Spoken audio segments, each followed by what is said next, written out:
Good morning to you all, and welcome to this Talking Safety podcast, where we discuss all things safety. We educate, we inspire, and entertain safety professionals. Today, we'll be discussing a very interesting topic called Agree to Disagree. With me, I have quite a big panel. Asaf, could you introduce yourself and say hello to the viewers? Okay, thank you so much, Ronald, for this opportunity to speak to the rest of the world about health and safety. It's always an honor to share with people about a bit about health and safety. So my name is Asaf Okoth. I currently work as the country HSE Lead with an organization called AGM Solutions Uganda. It's AGM Solutions Africa, or Uganda as the brand. I've been a health and safety professional for close to 8 years now. So it's always a pleasure to have such interactions with fellow professions and see and bring out what we have and what we can afford to give to the rest of the world. Thank you so much, Ronald. Thank you, Asaf. And next, we'll go to Norman. Thank you, Ronald. Once again, it's a pleasure being the podcast, being able to learn as I listen to my colleagues. It's so important that such discussions enrich people who are either new to the industry or people who may not appreciate health and safety as a core value. My name is Ainomugisha. I've been in this industry for over 13 years as a practitioner. And it's a pleasure to have good colleagues whom I know or whom I'm to connect here today. Looking forward to the big discussion to agree or to disagree as we talk through the points. Thank you. Thank you, Norman. And then we have Franklin. Thank you very much, Franklin, Ronald. yes. Thank you very much, Ronald, and thank you to the team. I'm happy to be part of this discussion. For me, a discussion that is health and safety is actually something that I really, really love to be a part of. Yeah, not just for education, not just for educating other people, but for learning. For my belief that as professionals and practitioners, every day is a learning space. So I'll be really, really, really ready to learn a lot from today's discussion. Yeah. My name is Franklin Mwesigwa. I'm Health, Safety and Environment and Social Manager, Yalelo Uganda. And I've been in this profession for now 10 years. And surely, like I said, for me, health and safety, every day it's evolving, it's changing, and it will be really, really great to learn from this. Good. And then we have Catherine. Catherine, are you there with us? Yes, I am. Let's see your video and then introduce yourself and say hello to the people watching. Okay. Thank you so much, Ronald. I'm so much privileged to be part of this panel. Health and safety. Catherine, we don't see your video. Seriously. Ronald, I Yes. can see her. I don't know if it's You can. studio end. Okay, please proceed then. Proceed. Okay. Just a minute. Thank you, Ronald. So much privileged to be part of this panel. Every day, it feels so nice saving people's lives and preaching the gospel that people have to be safe even when they go for work and as they come back home. My name is Catherine Nachen.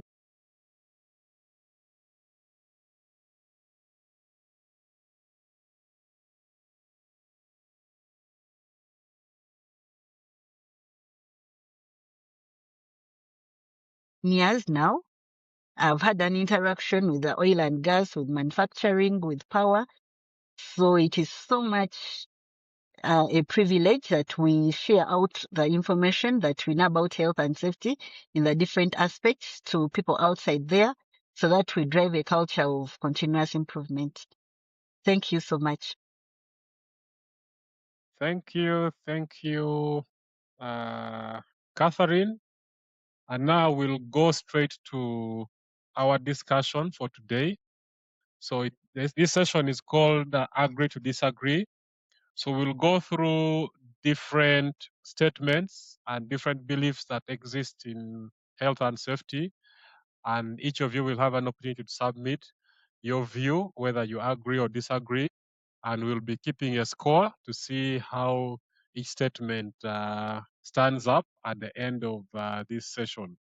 So we'll move straight to the first one. I'll read it here and then we'll get your feedback. I think after this, we'll start with Asaf. So the first statement is that the zero harm philosophy is a psychological barrier to honest reporting and should be abandoned.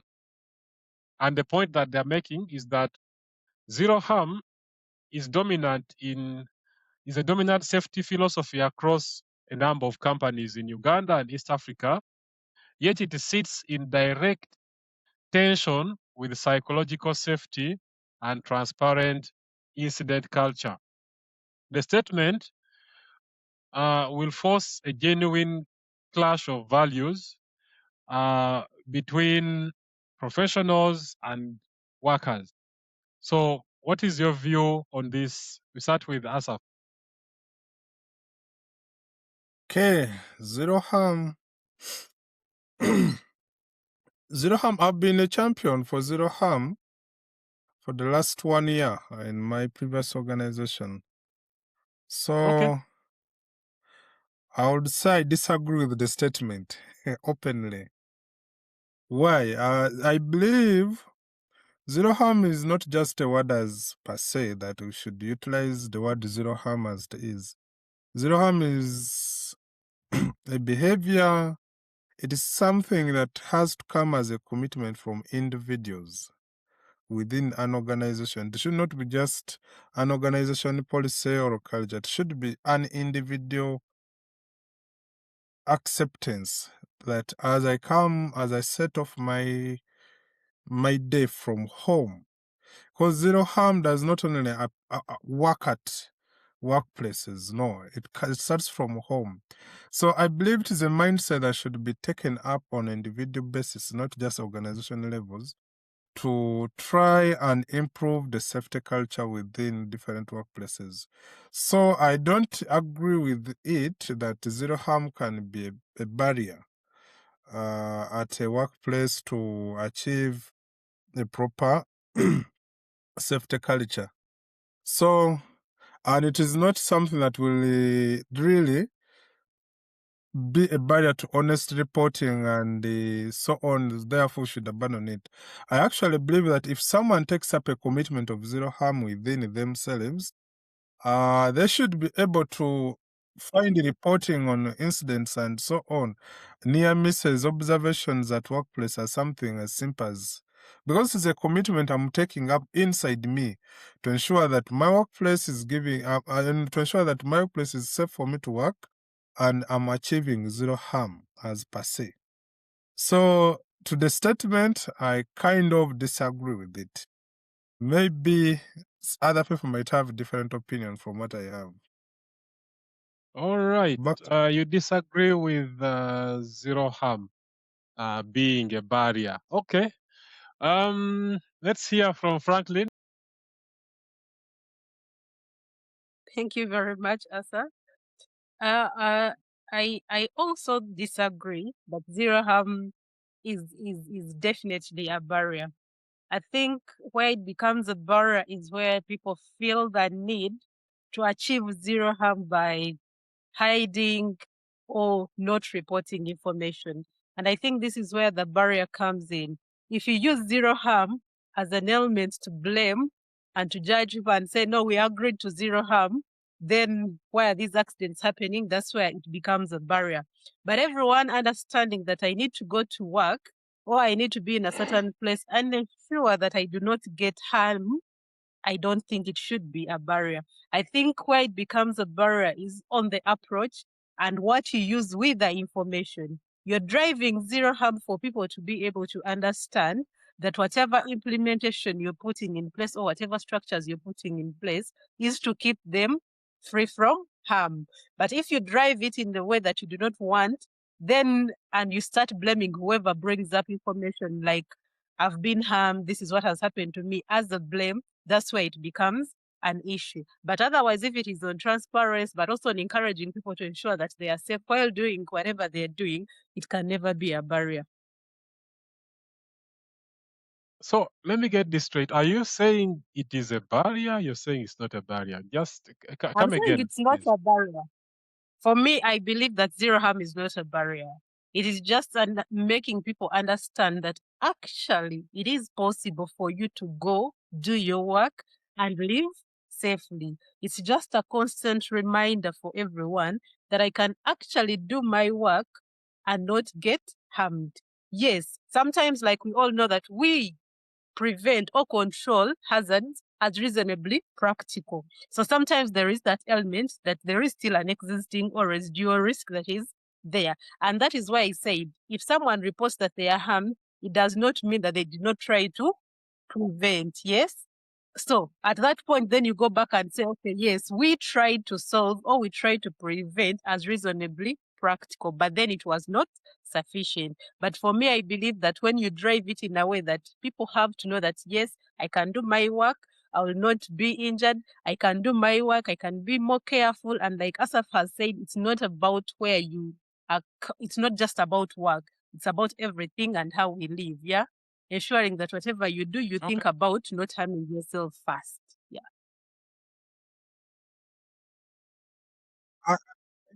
I think, Ronald, just a minute. Yeah, thanks, Ronald. Opposite the two discussants, so we have, I agree, and to my point is it's looking about the main topic. We are looking at the what impact does saying zero harm or setting it become a barrier, especially psychologically. I'll just first pose the first question. The thought is ask yourself, does zero harm signal that incidents are failures or they are uh, learning opportunities? So to me, you need to ask yourself many questions. Yes, whether it's a slogan, whether it's a drive, whether it's a KPI, one thought we need to think just beyond the set reasons is what does it tell to people? Yes, we've set it, we've had an incident. I'm going to give one example. What does it mean to the psychology of the whole company? I've been in positions where, like, you sit down, and I'm going to give you an example. Maybe that may come in later.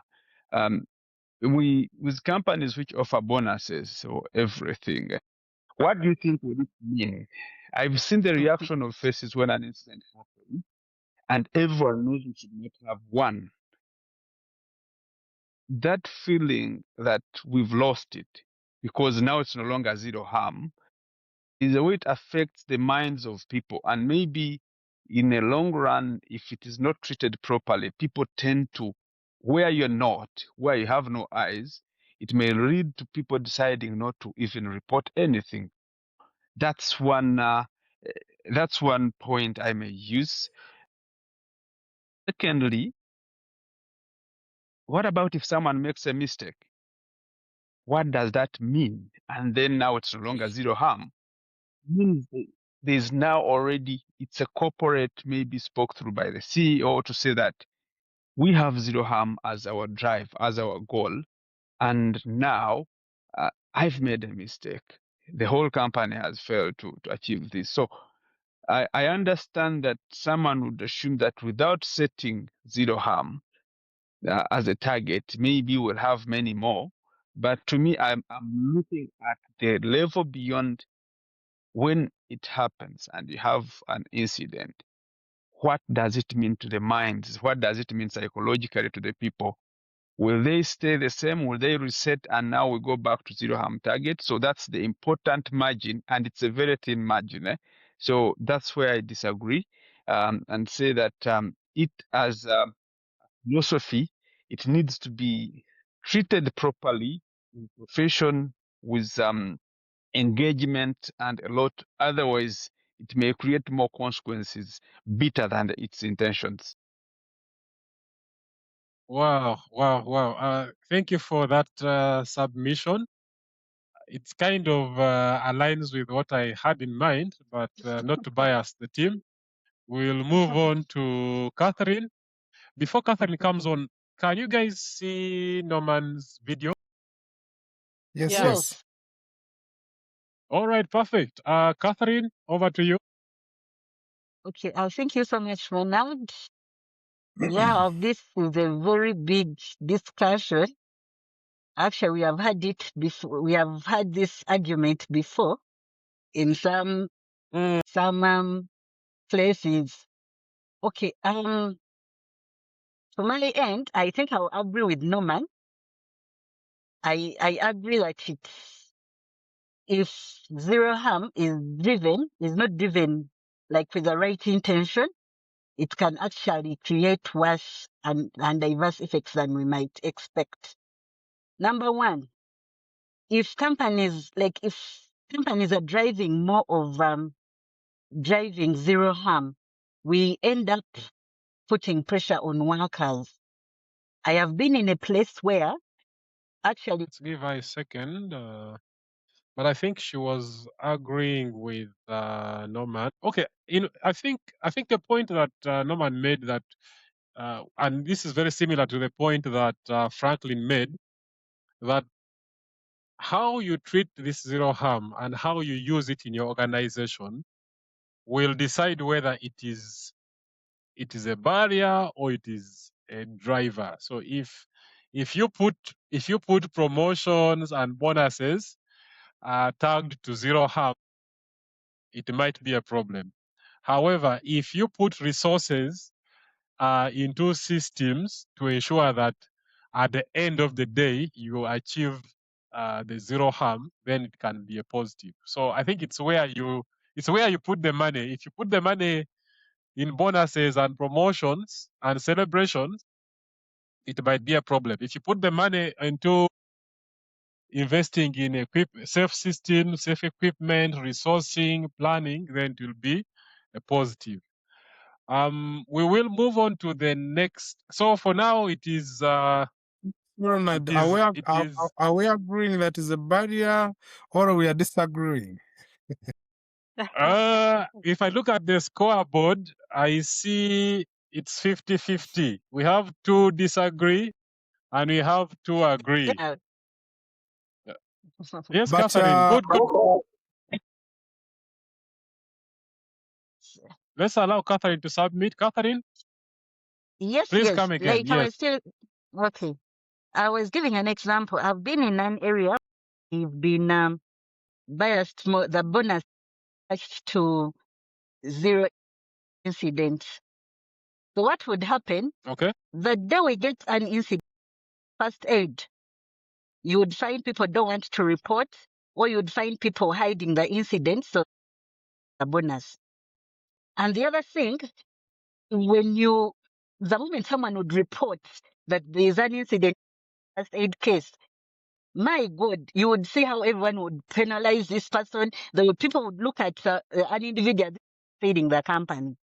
So at some point, I feel the way we are implementing this philosophy, if we drive it more from the performance side, we might look to we rather put it in as if it's for more of inspiring individuals to go beyond ensuring safety from their workplaces even to their homes. Otherwise, if we just focus more on zero harm, we are not going to get more near misses. You're going to find those minor injuries. You're not getting them, but you're just driving that target that yes, for us we are achieving 0 incidents, but yet what is understood is actually different. Thank Ronald, you. Thank you.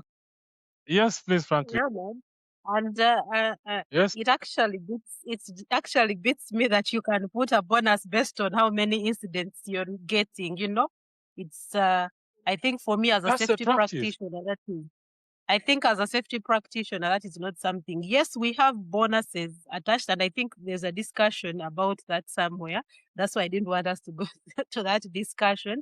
But as a health and safety practitioner, as an advisor and an advocate for health and safety in your organization, I really, really think there are bonuses that you should not agree to. As much as you're trying to drive culture, we all know, no, you cannot attach a bonus based on how many incidents are recorded and what. No, I really, really, and that's why I said zero harm will be determined by how you drive it. If you drive it to to affect bonuses, you're losing it. If you drive it for individuals to be more conscious about how they do their work, then you're definitely going to achieve what you want to achieve. I agree with you. Perfect. Perfect. Perfect. Asaf, do you have You know, anything to submit before we jump to the next statement? yeah, I'm just agreeing with Franklin I'm not disagreeing with Norman and Catherine. They are right. Okay. It's about how the organization sets out to achieve zero harm objective. If you bring it out as just for purposes of statistics and so on, it will lose its meaning and it will become a barrier. But as my submission was, if you are training it as a personal and individual commitment within organizations, so it becomes everyone's responsibility in an organization to contribute towards the objective of zero harm. So it will make sure that it will enable people make observations on time, make interventions on time, and allow people report them, bring them on board for preventive actions to be done. So I believe a zero harm objective creates more of a proactive way of managing safety on site or within an organization rather than being a reactionary. But I'm not saying that I'm disagreeing with Norman and Catherine. Right. It's all about what and how the organization sets out to work towards the zero harm objective. I submit. All right. Thank you. Thank you for your Do I have submission. some summation? Catherine. Yes. Ronald, I agree to what Asaf and Franklin are saying. I feel instead of zero harm, we'd be advocating for zero exposure. That's what I feel that we should be as HSE personnel. Rather than zero harm, we are looking at the lagging indicator like, yes, someone has been, but if we go for exposure, it prompts management to put in place that actually prevent like these people from exposed to most of these risks. You'll find management allocating, but if you focus more on zero harm, trust me, you're going to find money. The moment you get zeros, you run year on, year out, you're getting 0, 0, 0. Your system is rotting, but the management is actually not looking at. They are saying as if it is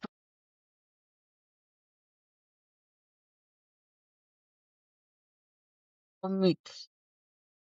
I agree with you. So what I can see here from the scores, the panel disagrees with this statement. Yeah.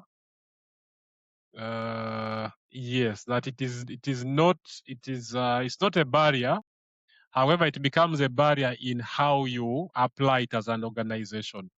Thank you so much. We'll now move to our second statement, and this one says HSE performance should be a primary KPI for frontline production bonuses, not just a gateway requirement.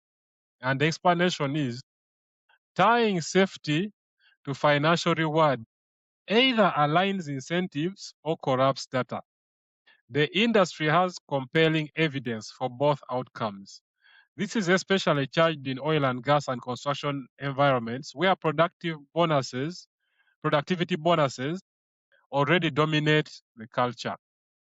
We'll go straight to Franklin. Thank you very much, Ronald.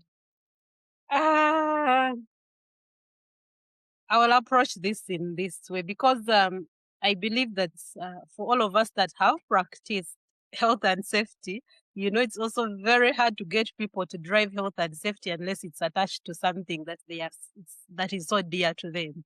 Yes.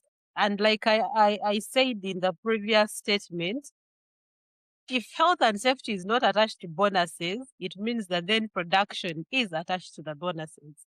So in that instance, what happens? They're going to only lead production and not care about health and safety. Although, as you're setting this bonus, I think the setting should be based on what we call leading indicators. Not who has got harm, not how many accidents have happened in a department, not what. I'll give an example. At my workplace, I think starting last year, we started an initiative where 10% is from health and safety. Okay. And what is that for health and safety? We have two things. We have what we call the Safety Incident Observation app, and that is where every manager is required to report 3 non-conformances or 4 non-conformances in their department or in any other department on site. Now, we rate on what you have recorded. And then the number 2 thing is ensure closure of health and safety gaps within your department. So it means that if someone reports that you have a health and safety gap in your department, the 10% is going to be attached on what you have closed out as a department head. So that's where the bonuses are attached. And over time, then realize that now people are looking for ways of how do we ensure that health and safety gaps have actually been closed out in the department. At first, you had to run after them. Right now, they look for you and say, you see, there is this that was raised. How can I close it? Or if they don't know how to close it, how do I get support from you to ensure that it is closed? Again, for me, I believe that most of these bonus things, you have to be careful as a health and safety practitioner. Because if we had put it on how many incidents, trust me, supervisors and managers are capable of telling their people, please do not report. Or you report and they cover everything. But this is just about the overall, the non-conformance. If you don't report it in your department, another person is going to report it. And for me, my role is to ensure that you close out whatever gap has been opened in your department. So for me, I think it is important that then bonuses should have a component of health and safety of HSE's performance. Yes. Thank you. Franklin agrees to the statement. Let's hear from Norman, who is always trying to disagree with things. Norman? No, this time I agree. But Okay. I still have a but. As the statement clearly says that if you if we all know that money changes behavior, yeah, but not always in the way we expect. So, what do we look out for? As Franklin talked, if you're going to treat submissions, let's say HSE observations, how much has been contributed by each people in the department, and how have they been closed? So I think we need to look at the quality as an aspect. I'm going to give you an example. When I first joined oil and gas, HSE observations could be treated with a reward, looking out for how many a person has contributed. So the first look was how many who has contributed most observations. And one thing I learned along the way, there was a lot of duplication because the reward was tied much on the numbers. So you could find people reporting the same thing, which is not a bad thing if it is observed differently, or maybe if it is closed in time, it should not be a problem. But I found out that bonus tied to, for instance, submissions without auditing the quality of submissions. If people are just now copying, Yeah. If people are even not looking at the actual work and all they want is to do hazard hunt, which is not a bad thing, but you find that the money you've tagged to the submissions or to the person observing, if you're not careful, you may find that the quality or the output of it, because every KPI should have, for instance, if you're trying to prevent hazards or collect them, what do you want in the end? You're trying your best to make sure that you do not have non-productive time as a result, which still drives organizational goals like profit. So you have to be careful to target properly, do proper analysis of what output does that KPI give at the end of it, so that the top management, let's say the CEO of a company, can firmly stand and speak to it because it connects to the main objective of the organization. And that's why I would say yes, if it is translated in that angle, the quality, the proper data analysis and data collection. Look at who submits it. Look at the contribution of each member. I'll tell you that if a person submitted his first observation, if he has not been submitting, and that person gets rewarded, what does it do? Now we are not looking at the total of the let's say observations or hazards reported, but this person has been struggling to get observation, but this time he stood up, raised something very critical. It's one item, but he has stood the ground, and maybe it's a quality submission. I believe with that angle, that will enable the people to want to report, people to want to contribute to that KPI.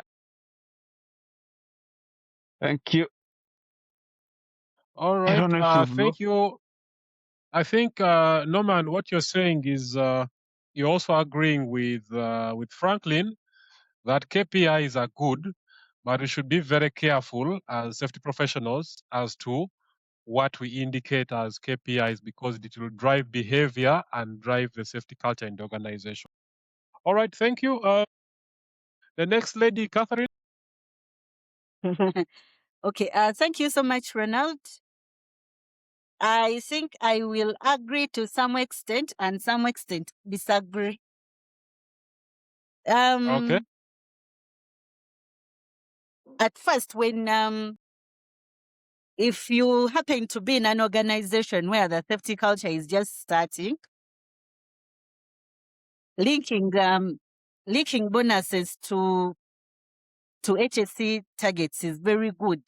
It can help drive motivation. People are able to report. But as time goes on, complacency might set in. You'll find now since people are now used that, yes, we have to do this, even the quality of what they are reporting might become questionable. I'll give an example. I've been in an organization where the culture was just starting, where you would find they are just in reactive mode. So at first we had to attach the KPIs as part of the bonuses. People would report safety observations.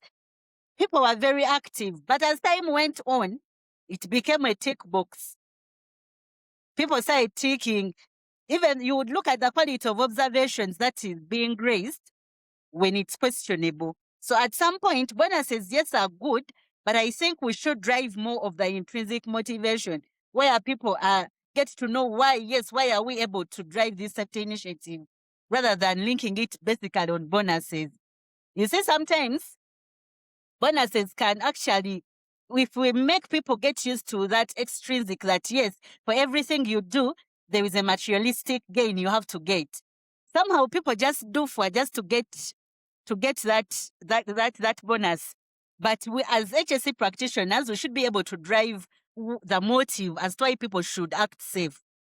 I think I submit. Thank you for your submission. I think what is coming through is that KPIs for frontline production bonuses is good, but the question that is on the table is, what KPIs do we put forward? Do we put forward safety observations? Do we put forward risk assessments done? Do we put forward management safety walks? What do we put forward as the KPIs is the question. All right, thank you for agreeing with the statement. Let's hear from Asaf. Asaf, I think you're muted. Check.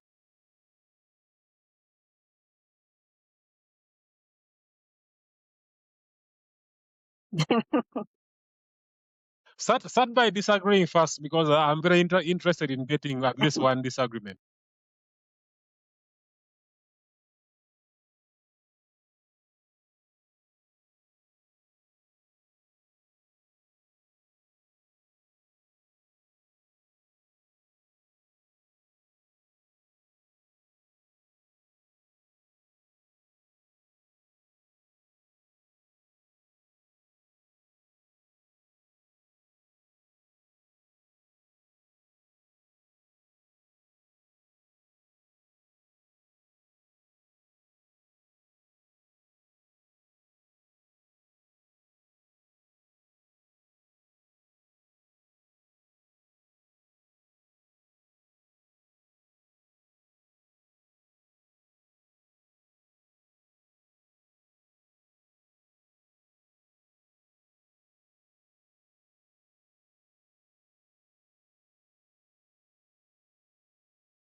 So Ronald, I need to put the yes. before we Yes. jump out this, Mm. I want to pull this straight. I think the most important part for us, basically, even to be in this discussion, is one, the definition of the criteria of what we call a bonus tagged to Yeah. good performance, let's say for HS, is very critical. And I've been tasked, I think, more than twice to define the criteria. And I had to put what I'll call TORs, as in what I've learned, as everyone has said, the most important aspect is that once the resultant performance is the only thing we look at giving the money or giving the bonus, it gets a little bit. And also look at the different. If you're going to talk about bonuses, I'll give an example where I've worked before, and it's like a luncheon, yeah, a luncheon with the team or the section that maybe provided good, as you mentioned, they did their risk assessment. So the data analysis input into the rewards, not a presets, yeah, means a lot. I don't think when we look at money as evil, on the other side of things, what are we looking at? And I gave the first example as saying that when we link good safety performance to good business for the company, that's what is different. It should have that top strategy. It should not only be tied to, as you've seen now, it falls with HSE department, and they are the one running the show. That's where it becomes a bit of a target, a bit of a gold mine. But where you feel, because I've ever received as a group where we, as a department, I'm an HSC, but I'm somehow tied to a section I'm supporting directly for projects, and you get a lunch on ticket. And what amused me when we were having that lunch, the discussion was about safety. What did we do better? And the team leader asked, okay, what can we teach? What lessons can we share with other people so that we perform better? So there, even if it had a lunch on, which is not basically very tangible, but it gave the audience, the team, to go out and discuss how they did it. What did we do better? Basically, there were many asked questions, because if it's a group, it means there are many contributions beyond one person. They were asking, how did we do this? And then everyone started sharing what they contributed. And that's what I believe, that a KPI at the front line that has a bonus tied to it should also not only, don't end up just looking at an individual getting a share, but look at how can it bring cohesion? How can people maybe start having discussions where we are not? So that's why I would say yes. But otherwise, if it's the other way around, maybe I may have disagreed. But for this, I think if the criteria is well defined, it's a good thing. And it doesn't matter whether the culture is young or old, because it means there is an investment of knowledge of people sitting down and discussing the criteria, and also linking it to the top objective of the business, that's profit and reputation. Thank you, Isabel. Thank you. Thank you so much for that deep submission. Asaf, And as you speak, you let me know if you agree or disagree. Asaf.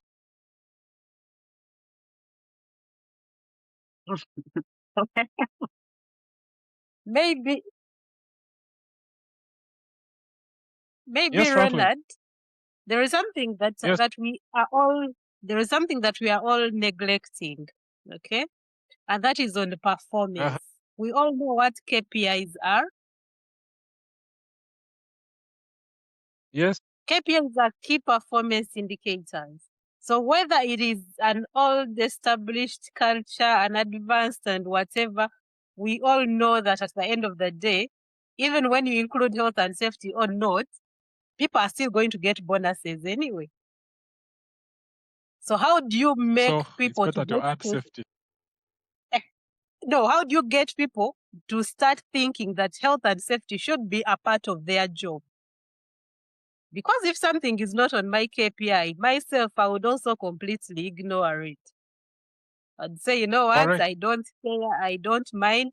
And I remember in some place where I was, it was even an issue to get people off the floor to go for a safety training, to get people off the floor for even 15 minutes to do a toolbox talk. So until people realize that then health and safety is a part of their job, it becomes a little bit, yes, you're going to educate, but then in some places, even the resources, which is time and money, will not be available. So if you have a chance where those things can also be part of their KPI, so that they don't look at it as your job, your health and safety job, but rather each departmental head's job, each supervisor's job, each employee's job to be a part of health and safety, but also to grow. How do you get people to grow? It's by being part of the health and safety initiatives. If they are not even a part, my dear, it becomes very hard. You want to teach them and they are not getting off the floor because the supervisor has no obligation, no target, no commitment to doing that. So where are you going to get these people? You'll be there as a picture, seated, waiting, and nothing is going on. Wow. Franklin, thank you for that submission. I actually agree with you. In most highly structured workplaces, everyone's performance is clearly agreed and documented at the beginning of the reporting cycle.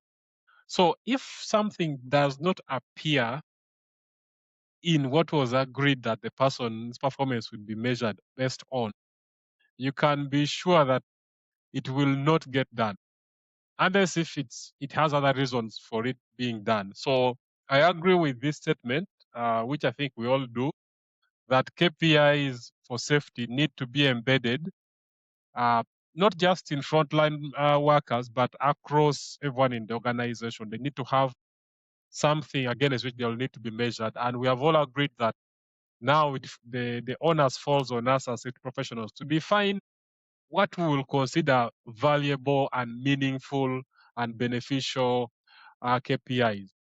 I would like to refer to something that Catherine mentioned, but I don't want it to get lost in this long video.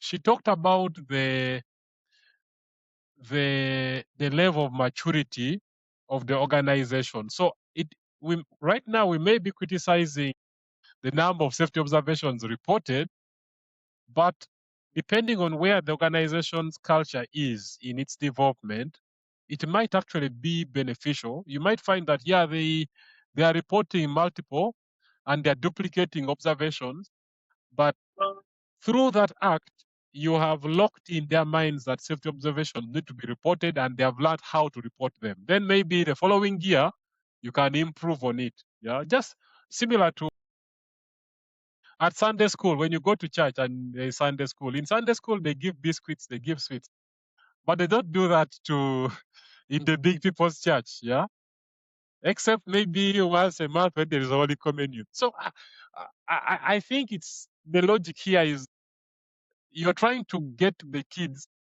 to get used to sitting in church, discussing the Bible, and make it interesting and fun and rewarding, even though you know that in the long run.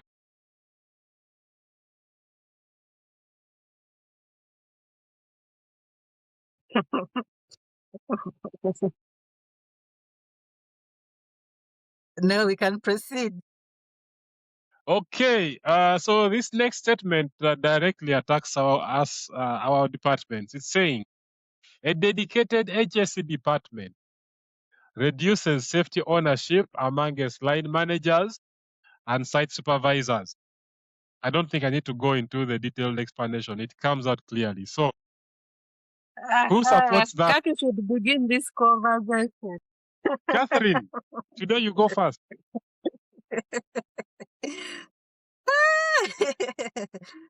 Okay. I think I disagree. You disagree? Uh-huh. Yes, like if you have a you know when you're as safety practitioners, having a dedicated HSE department doesn't necessarily mean that your safety ownership will weaken. Reason being, okay, I think to some extent I will agree, then to some extent I will disagree. So first things first, you need people at the end of your submission, you will choose for me one, okay? Okay. So Ronald, if you have a dedicated health and safety department, definitely for you to have your HSE management system improved, you'll have to have people who can give you technical advice. But then, if you bring it to employees, like the work of safety is for the HSE department, then ownership will be driven to the HSE department. You'll find the line managers give everything to the health and safety department. I'll give an example. There's somewhere where I was. I just started like doing health and safety roles. So the department was just new. And they had created manager health and safety, the safety officer, everything, safety observations. It is up to the health and safety department to raise. Walkabouts, it is you guys to organize. So you would find everything like the health and safety practitioners being overworked. We stay in offices up to something like 5, 6. We are there doing work which would have actually been done by other people. So to some extent, you need the health and safety department, which have technical advice to give to the people so that you can implement your HSE management system. I submit. Before you say you submit, you tell me if you agree with the statement or you disagree. I agree. Okay. So we need to, our jobs are at stake. Okay, thank you. Who would like to submit next? I would be able to submit. This is fine. Please go ahead. Okay, may I disagree with the statement? I think we need to understand the core functions of an HSE department in the beginning. What are the core functions of an HSE department? Is to guide, advise, and assist. Okay? That doesn't mean that the line supervisors, line managers don't own the roles of safety. No. My work is to advise you, guide you, train you, assist you. Then it is upon you as a line manager to take up the mantle, whether to implement what I've advised you on or no. And I think this is properly stipulated even in the courts of law. My work is not come and start taking up safety as an individual. And that's why the biggest challenge you have been encountering as safety professionals at different workplaces, where you reach at the workplace and they say, we have a safety person for this. We have a safety person for this. Safety is not an issue for the HSE department. It is an issue for the entire organization. What is the role of the HSE department? Is to guide, because I'm experienced, I'm trained in that, and I know the legal frameworks regarding associated with this. I can guide you, I can train in some aspects and here and there, but at the end of the day, the overall person to appreciate and implement safety is the person directly in charge of that activity. So I totally disagree with that statement. I submit.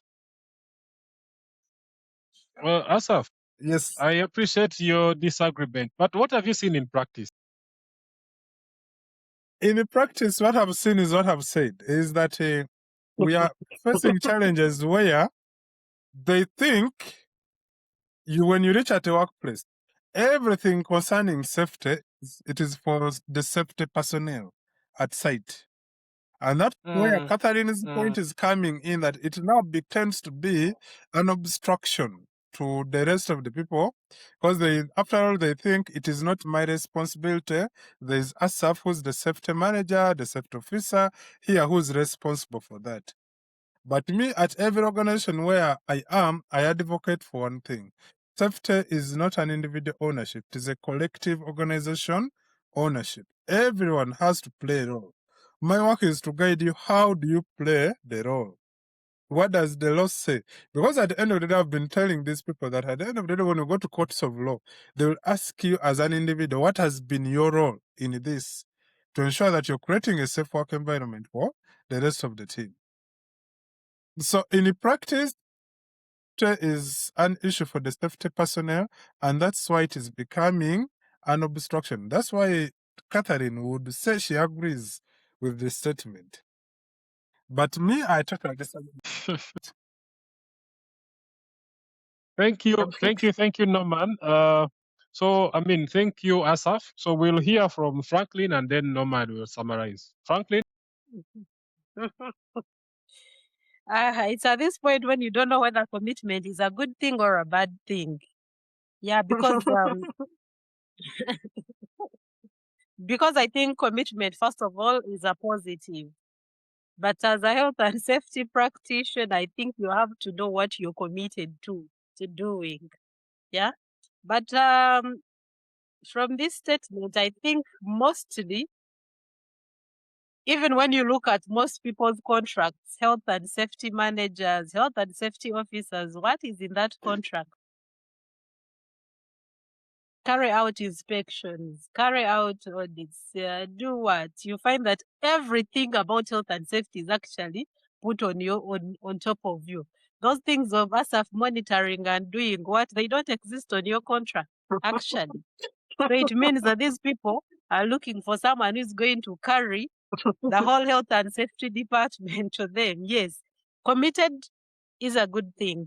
But at the end of the day, you must know that then it impacts on the fact that people are not going to do.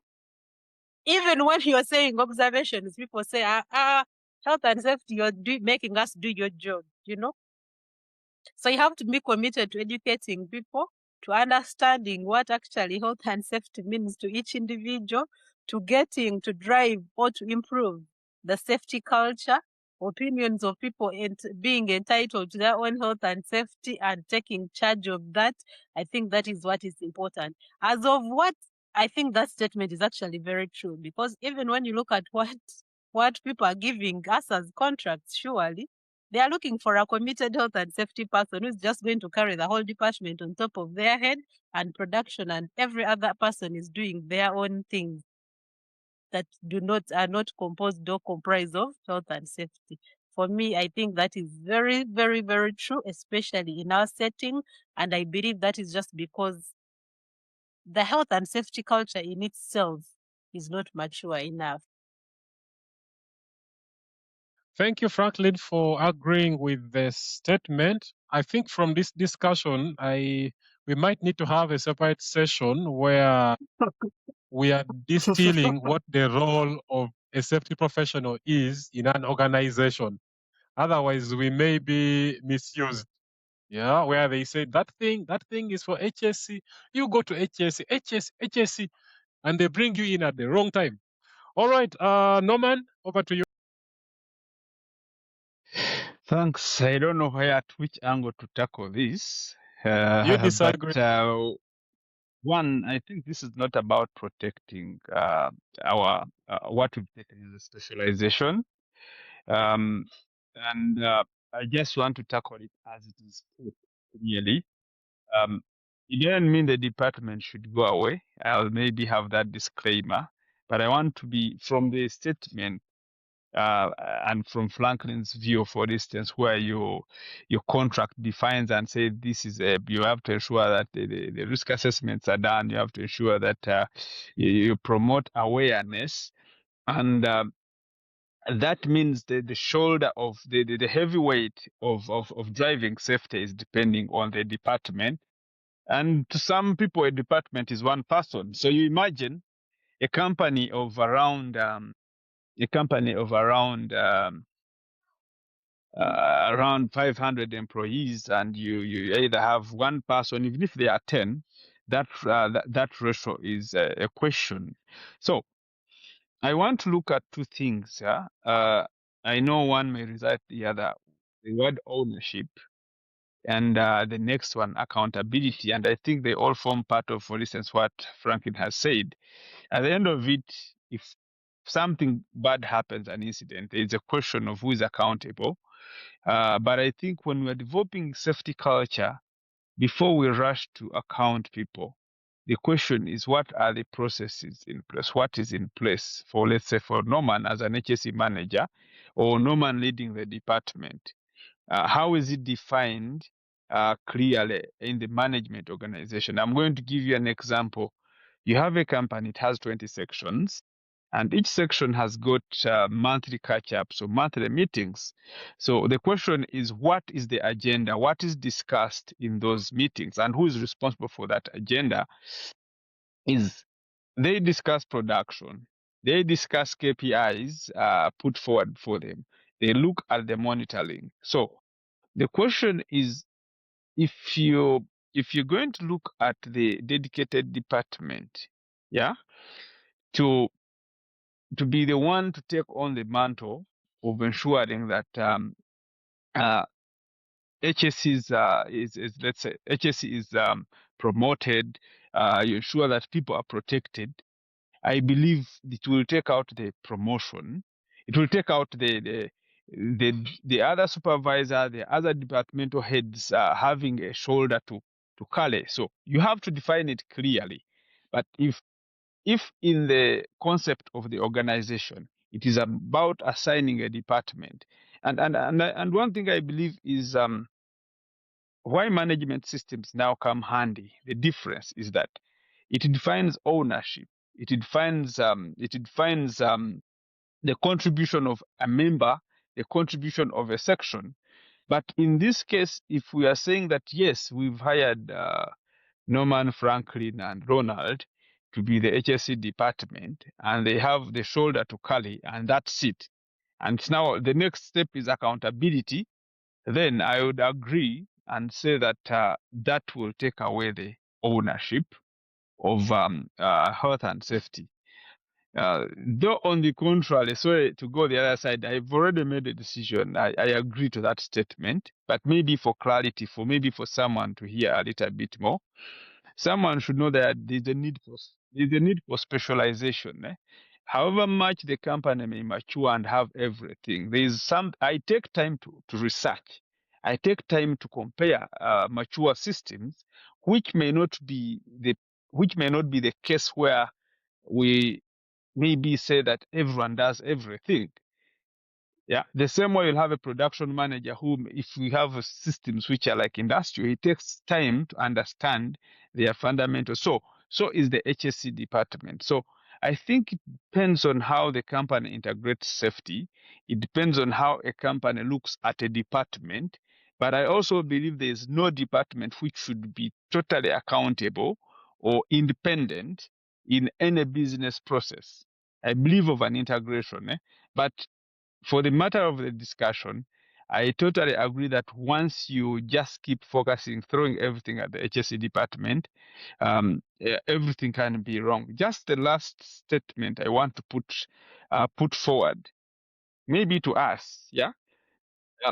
Someone I would ask, if an HSE department disappeared tomorrow, would safety improve or it would collapse? Something I would ask ourselves and see maybe how many companies can thrive.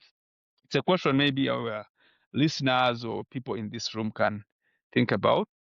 And maybe next time you're discussing with management, it's you need to think beyond just a department or think beyond just what you feel.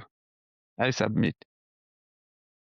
Thank you, Norman, for the submission and the additional insight. We do agree with this statement. So we'll move now to the next one. And this one says, behavior-based safety programs, BBS, unfairly shifts the burden of risk from the organization to the individual worker. Okay. BBS is one of the most deployed and most contested HSE interventions globally.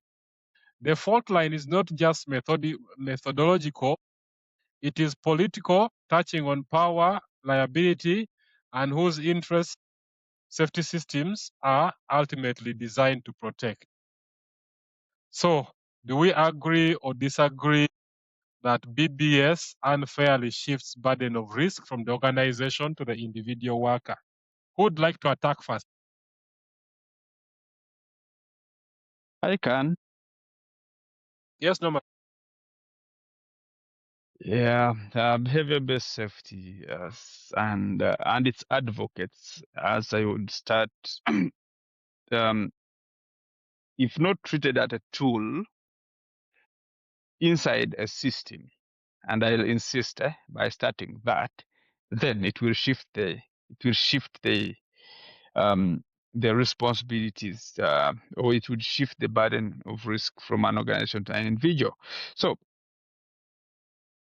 if the focus behavior-based programs may end up treating symptoms rather than looking at the organizational system design in one way, as I submit through, you'll have programs even with specialists. I've seen some organizations go to the level of basically bringing in specialists to coach and enable staff in order to understand such programs.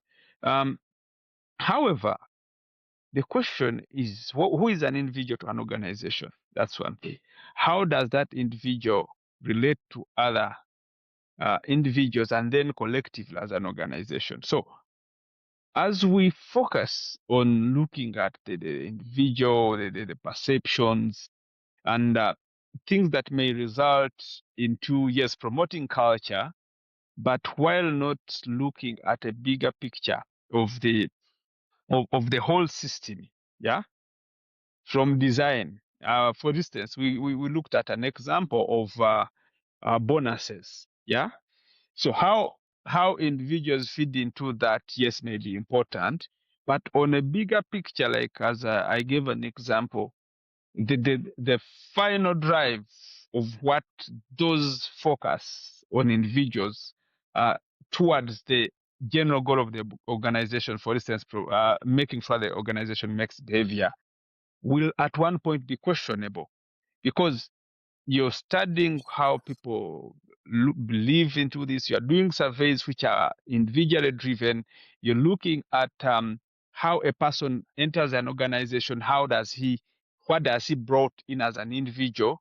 But sometimes that focus is good enough if the whole design of the health and safety system has checkpoints, has checkbox, and sections from an individual to a department, and then the overall part of the organization. And I believe this is where the statement is coming from, where it is like you're trying to push much on the individual level, but even when you study the individual, there is external influence, there is a sectional influence where a person may not ignore. Because I gave you an example, your quality assurance team. I'm giving an example. You check what other people do, and then you find that you're trying to cheat an individual, yeah, who maybe missed something while doing a check. So subjective, rather than looking at one the overall part everyone should do, the discussion before someone submits something as more important compared to how now we'll treat where a person missed something. So I believe, yes, if not treated properly, there are higher chances that the DBS programs may shift the risk from the from the organization to the individual. I submit. You agree or disagree, Norman? I agree. Thank you, Norman. Next, we'll move on to Catherine. Okay, thank you, Ronald. I'll first make my disclaimer. I think I agree to Okay. that. I agree to the statement. Okay, good. Reason being, in some organizations, if you see, dealing with behavior is an explicit entity. Like how if we are to do if we are to study human behavior, check how it influences the safety practices of the organization. At some point, we might end up focusing more on it and we ignore the deeper organization problems. Say, for example, an incident can occur. Well, maybe someone slips and falls.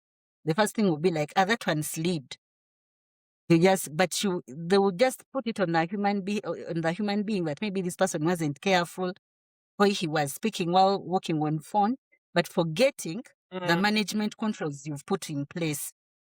So at some point, if we focus more on it, yes, individuals might try to paint a picture. Yes, we are behaving in a very good way that can prevent any incident from happening. But when the systems are dying on ground. So also, BBS, okay, however much it helps to identify those unsafe actions that maybe would lead to incidents, I get to think that the deeper organizational problems should first be sorted out before we go for the behavioral-based safety programs. We first set all the other systems, you set all your controls in place, then we can advocate for behavior. Because it would be one thing advocating for behavior when actually the systems are not there. You tell people where PP is, you haven't provided the budget. So what is that? You tell people maybe do housekeeping, but then there are no controls to guide that system of housekeeping. So I guess to think that it sometimes shifts the blame to workers. And also, I have been to somewhere where we advocate for behavioral-based safety, and management just ignores. You find it even during incident investigations. You find everything is just biased towards an individual because management thinks 97% of the incidents are of human behavior. So everything should be tailored around human beings. I get some. Thank you. You're saying behavior-based systems, behavior-based safety programs are good, but they need to come in place when all other systems and core drivers are in place, not before. Yes. Thank you. Yeah. Thank you for that submission, Catherine. Next, we'll hear from Asaf, and then Franklin will submit thereafter. Asaf, I think Asaf has jumped out. Franklin, submit. I think behavior-based safety is like police penalties on the Ugandan roads. So Okay. So they answer they shift blame from who to yeah, who. because it's when you're overtaking and in front of you there is a pothole and someone is blaming you while you're overtaking in a different lane that has no pothole. I'm just thinking like that. But also because behavior-based safety, I don't know why it is applying, because for me, I think behavior-based is looking at administrative controls, basically, changing how people are working and why they are working. So it means that when I go back to the hierarchy of controls, then I would not initiate behavior-based safety before I initiate or I implement the other controls. So in most areas where you see behavior-based safety, they don't want to do anything else because I think it's easier to be on the backs of people than actually putting proper controls in place. So I really think it really focuses on how people are behaving, on how people are relating to what they're doing, but what have you actually done as an organization and what are those controls? I remember in one of the places, the CEO was like, ask me a question of if someone wanted to kill themselves here, would they actually kill themselves? Because I need this place very safe to the extent that even if someone wanted to kill themselves here, they should not be able to do it. So if you've put proper controls in place, I think that behavior, if you're driving a car, for example, you have a truck and you have put controls in place where someone, if they started to overspeed, then the car would automatically switch off the engine or turn off or shut down. Do you actually need to record how these people are behaving? No. I just feel like we need to utilize all the other controls before we actually look at how people are behaving. The behavior will kind of guide to improve on the controls that you have in place, but it shouldn't be used as an alternative for control. Yeah. You agree or Yes. disagree? I agree. Yes, Okay, Ronald. good. Yes, Nomad. Ronald. Yes. Yeah, before we run out, I still have a provocation question, and I think we've seen it. One, when a person is injured, let's say an example, do we first ask what they did, or we asked what the system missed?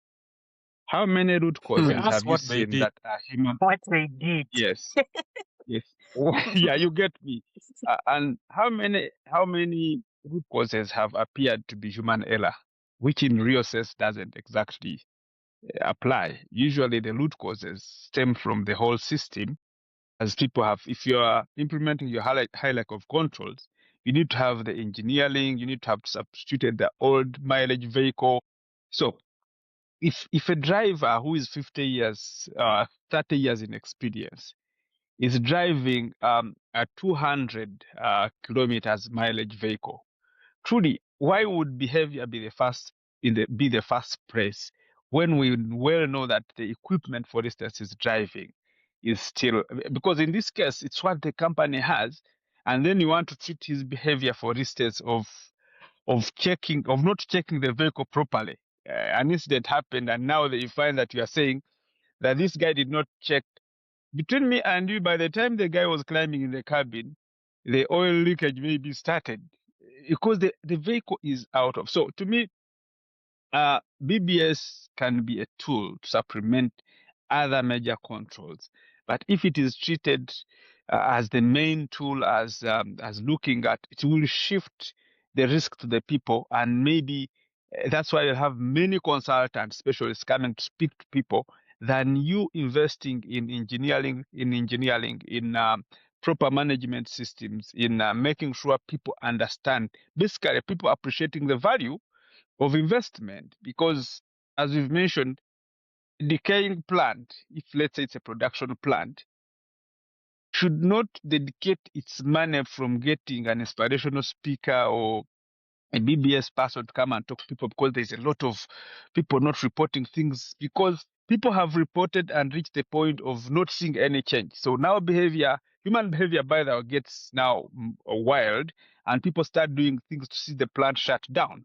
So I believe, and I think, as the statement says, if you carry forward the human behavior as the main driver without putting the main controls, which are well tested, then it's a long journey towards safety culture or even safety performance.